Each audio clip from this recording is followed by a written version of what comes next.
Welcome. I know you always get the easy assignments. You get to come on here after I've ranted and raved about the ineffectiveness of Republicans. You just heard Biden's energy advisor saying we need to limit oil use and accelerate this transition, whatever the hell it is. Today in Texas, it's hitting 110 degrees. If we're losing the grid, if we lose the grid, looking at a lot of death there, the reason we may lose this grid is the over-reliance on green energy. Here's a list of some of those countries that transitioned and suffered blackout, shortages, and soaring costs. Look at these countries. They made this transition from prosperity to poverty, from abundance to death. How do we stop this? How do we stop states like Texas from buying into this? Well, Chris, first of all, thanks for having me on, and I love your show. You're spouting wisdom and truths to the American people. And we owe you a debt of gratitude. Well, you know how we stop Texas from buying into this garbage? We continue to elect conservatives that will fight and push back and not just, buy in wholeheartedly to the liberal orthodoxy. Because what Joe Biden has done vis-a-vis energy, Chris, is he's ruling by, trying to anyhow, rule by fiat and decree, because he can't get this garbage through the Congress because of the Senate and Joe Manchin.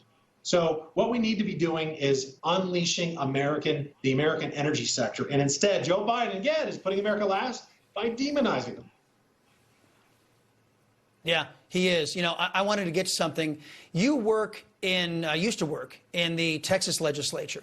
And the Republicans there just passed last session something that I call the Incumbent Protection Program.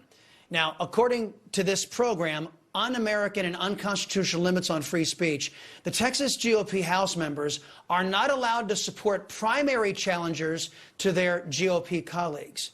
Isn't this rule worthy of a socialist, not of a Republican? Well, Chris, obviously I served in the Texas House for 6 years and have lots of friends in the Texas House. I got to tell you, when I was in the Texas House, I worked very, very hard to beat a few incumbents. Namely, their replacements are great conservatives like the chair of the Texas Republican Party now, Matt Rinaldi. He won against a very weak, was basically a Democrat and a Republican co. And then Shelby Slauson, who wrote and passed the Heartbeat Act, which has passed judicial muster 4 times now. She beat another really weak, phony Republican. So I've done this. So obviously I can't support, it's not my place to tell the Texas House what to do, because I'm not a member anymore. But I've done this very thing because not all Republicans are conservatives.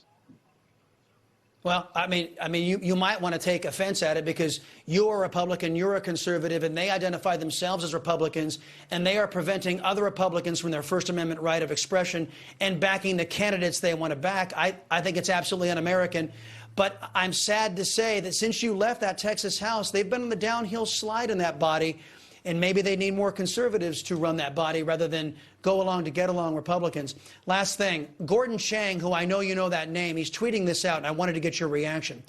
One Chinese entrepreneur tells me that local officials are demanding that they convert his factory so they can start making military hardware. China is preparing to go to war. Meantime, Biden's military is focused on proper pronouns, Congressman. Comment on China's moves. And do we have the right people in charge in America right now? If China decides to get squirrely on the battlefront, can we stand up against them with Joe Biden sitting in the Oval Office? Chris, thanks for bringing this up, because that text or that tweet was chilling. And I'm very, very afraid what China might do. So the best way to avoid China crossing those 100 miles of the straits and attacking Taiwan is to make it very clear to the Chinese Communist government in Beijing that they will be risking and guaranteeing themselves a hot war with the United States if they do that, and to protect and guarantee Taiwanese sovereignty, not their independence per se, but their sovereignty. Joe Biden has been incredibly weak on this topic, and it invites aggression. President Trump was strong. President Trump for 4 years. Did Vladimir Putin invade any country in those 4 years? No, because he knew President Trump wasn't going to put up with it. And China is watching what Russia's doing in Ukraine and licking their chops, and they'll never be stronger economically and militarily because of their population growth, because it'll begin to decline in 2030. So it's between now and 2030 that we have to be on hyper alert, and we need strong leadership, and we're not getting it from this administration. Congressman Pat Fallon, I hear the buzzer calling you to duty there in the background. Sir, I always appreciate the time here on the Salcedo Show. Ahead tonight on the Chris Salcedo Show, a lawsuit against the Biden regime for colluding